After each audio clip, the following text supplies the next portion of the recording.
So the first thing is you're going to pull this out, because even though you're probably going to be trained before you use an naloxone kit, in the event of an emergency, you could be nervous, really upset, and this is kind of a very quick, short way to make sure you're doing the steps correctly.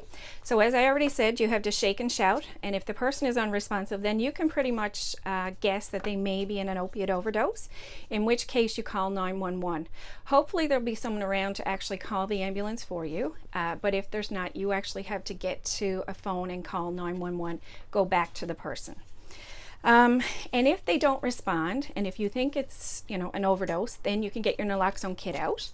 And before you give the naloxone, first thing you do is you tilt their chin and their head back, and you give 2 breaths as if you were doing it in CPR. Just make sure there's nothing in the airway. Give 2 clean breaths and see if their chest rises, and observe them. If they're still not breathing, if they're still in the same state as when you happened upon them, then you get your naloxone ready. So in the actual kit, the naloxone is here. They keep it guarded so that light stays out of it. It's just 2 vials. They're golden in color, and we always get people to make sure the expiry date, that they haven't expired. There's 2 in each kit. So in the kit, there is real naloxone, but when I'm teaching someone, I'll use sterile water. There's also alcohol swabs. The only purpose of the alcohol swabs in the kit is to actually crack the vial. You don't have to swab someone's skin when you're giving them naloxone. We take the vial, we make sure all the liquid is down at the bottom. In the event that the liquid is in the top, which sometimes happens with the ampules, we tell people to just kind of give them a little swirl like that. Some people like to take them and flick them with their fingers. So as you can see, all the liquid is in the bottom now, which is what we want. That means the whole dose will be accurately taken out with the syringe. Then we take the naloxone in the kit. So remember, there's 2 of these. We're just showing one right now. We use the alcohol swab only for cracking. So once we know the liquid is down there, we take the swab, we wrap it around the neck of the ampule, and you crack it away from you because it is glass, and you'll hear a little snap sometimes like that. The beauty of these needles is that the top of the needle actually goes back in, so it's retractable, much like an EpiPen. So the likelihood of you getting stuck with a needle stick injury is obviously a lot less.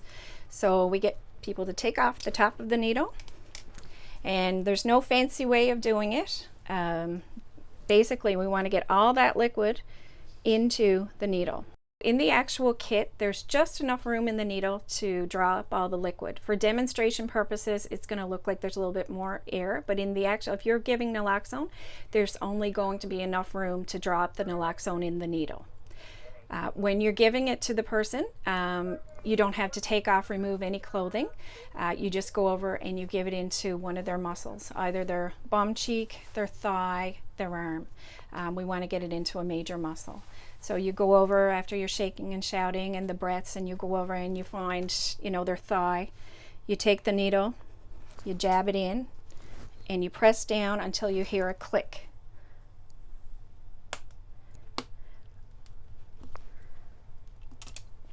And the top disappears. So that's not going to stick anybody. So that's the beauty of these needles. Now you go over to the person and you monitor their breathing. If they seem like they're coming around either bit, you can explain to them that the ambulance is on the way and that they just overdosed, and you stay with them. If there's still no change, you continue doing the rescue breathing. So about every 5 seconds, you do the 2 breaths and you keep looking. If after about 2 minutes you find there's still no change, you go ahead and you repeat the process again, give the 2nd dose. Hopefully after that time, if there's no change, that the ambulance will be on the way. But sometimes after the 2nd dose, the person can, you know, wake up, come to. Even if the person responds and they're awake and alert, we still recommend that they go in the ambulance.